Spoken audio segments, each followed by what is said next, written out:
Hi hello ಸಖಿ cooking ಕ್ಲೋಸಪ್ಗೆ ಸ್ವಾಗತ. ಇವತ್ತು soft and ಸ್ಪಾಂಜಿಯಾಗಿ set dosa ಮಾಡೋದು ಹೇಗೆ ಅಂತ ಕಲ್ತ್ಕೊಳ್ಳೋಣ. ಫಸ್ಟು ಒಂದು ಪಾತ್ರೆಗೆ ಅಕ್ಕಿ ಹಾಕ್ಕೊಳ್ಳಿ. 5 ಮೆಷರ್ಮೆಂಟ್ ಯಾವುದಾದ್ರೂ, ಕಪ್ಪು, ಗ್ಲಾಸು, ಬೌಲು ಯಾವುದಾದ್ರೂ 5 ಯಾವುದಾದ್ರೂ ಅಕ್ಕಿ ಆಗುತ್ತೆ. ರೇಷನ್ ಅಕ್ಕಿ, ಇಡ್ಲಿ ಅಕ್ಕಿ, ದೋಸೆ ಅಕ್ಕಿ ಎಲ್ಲ ಆಗುತ್ತೆ. ಅದೇ ಬೌಲಲ್ಲಿ 1 ಬೌಲು ಉದ್ದಿನಬೇಳೆ, 1 ಹಿಡಿ ಕಡಲೆಬೇಳೆ, 1 ಹಿಡಿ ಹೆಸರುಬೇಳೆ, 1 ಸ್ಪೂನು ಮೆಂತ್ಯ ಹಾಕಿ ಎರಡನ್ನು ನೀಟಾಗಿ ತೊಳ್ಕೊಂಡು ಒಂದು 3ರಿಂದ 4 ಸರಿ ತೊಳ್ಕೊಂಡು ಅದು ಮುಳುಗೋಷ್ಟು ನೀರು ಹಾಕಿ 5ರಿಂದ 6 ಗಂಟೆ ನೆನೆಸ್ಬೇಕು.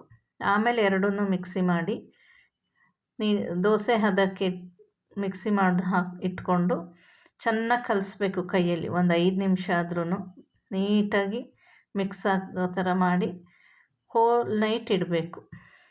ಒಂದು ನೈಟ್ ಇಟ್ಟು ಬೆಳಿಗ್ಗೆ ಆಗುವಾಗ ನೋಡಿ ಅರ್ಧ ಇದ್ದ ಹಿಟ್ಟು ಈಗ ಫುಲ್ ಆಗಿರುತ್ತೆ. ಇದನ್ನು ಮಿಕ್ಸ್ ಮಾಡಿಕೊಂಡು ಒಂದು ದೋಸೆ ಅಥವಾ ತವ ಅಥವಾ ಕಾವಲಿ ಬಿಸಿ ಮಾಡಿ ದೋಸೆ ಹಾಕ್ಕೋಬೇಕು.